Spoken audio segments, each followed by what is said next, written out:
This channel does not promote any violent, harmful, or illegal activities. All content provided by this channel is meant for an educational purpose only. MDH chana mosla এখন ছোলা হোক বা বরবটি দানা, সাদা চানা হোক বা কালো, সব রান্নাই হবে অসাধারণ। আমরা স্কুলে নিয়োগ দুর্নীতি দেখাচ্ছি না, কিন্তু সেই নিয়োগ দুর্নীতির প্রভাবগুলো কোথায় কোথায় পড়েছে জানেন? স্কুলে যেহেতু শিক্ষকের অভাব রয়েছে, তাই নতুন নিয়োগও যেহেতু নেই, একাদশ শ্রেণীতে আর ভর্তি নেওয়া হবে না। আসানসোলে বরাকর শ্রী মারোয়ারি উচ্চ মাধ্যমিক স্কুলের নোটিশ ঘিরে স্বাভাবিকভাবে শোরগোল পড়ে গিয়েছে। একসময় স্কুলে মোট শিক্ষকের সংখ্যা ছিল 30, সেই সংখ্যা কমে দাঁড়িয়েছে এখন 12 জনে। এদের মধ্যে সুপ্রিম কোর্টের রায়ে চাকরি গিয়েছে 2 জনে, ফলে ক্লাস নেওয়ার মতো পর্যাপ্ত শিক্ষক নেই। এরপরই 2025-26 শিক্ষাবর্ষে একাদশ শ্রেণীতে নতুন করে পড়ুয়া ভর্তি না নেওয়ার সিদ্ধান্ত স্কুলের। যে 2 জন শিক্ষকের চাকরি গিয়েছে তারা একাদশ এবং দ্বাদশ শ্রেণীর ক্লাস নিতেন। নতুন করে শিক্ষক নিয়োগ না হওয়ায় সমস্যায় পড়তে হচ্ছে স্কুলকে, বিশেষ করে পড়ুয়াদের। বিষয়টি জেলা স্কুল দপ্তরকে জানানো হয়েছে, দাবি টিচার ইনচার্জ দীপিকা রায়। সন্তানদের স্কুলে ভর্তি করতে না পারায় হতাশ অভিভাবকরা। আমাদের না স্কুলে টিচার নেই বলতে আমাদের স্যাংশন পোস্ট হচ্ছে 36, কিন্তু অ্যাট প্রেজেন্ট আমাদের 12 জন টিচার আছে।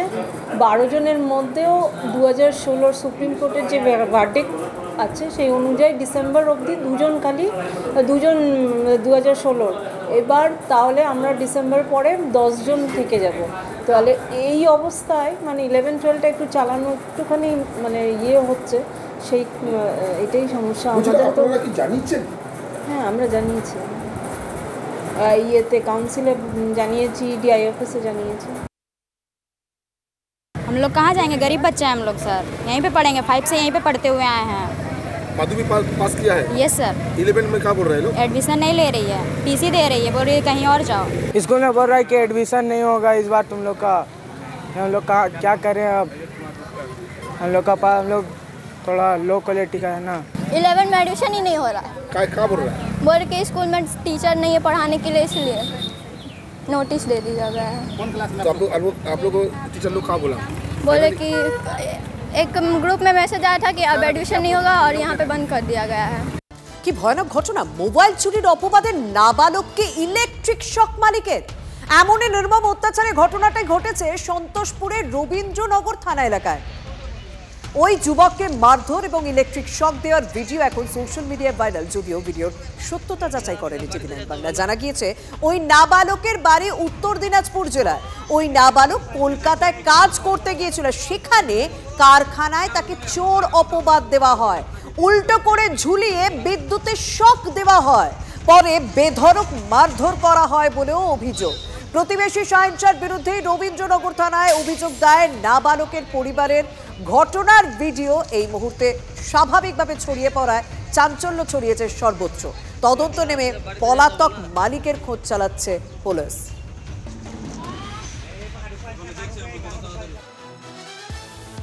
সামাজিক দায়বদ্ধতা বাড়াতে এবার বিশেষ উদ্যোগ মালাবার গ্রুপে। 2025-26 অর্থবর্ষে 150 কোটি টাকা বরাদ্দ করেছে সংস্থা।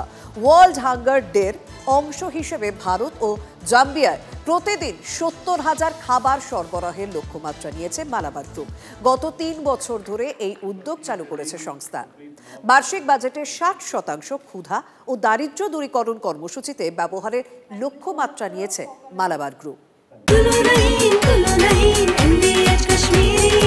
আরে কম দে কিন্তু খাঁটি দে। MDH কাশ্মীরি লাল লঙ্কার গুঁড়ো।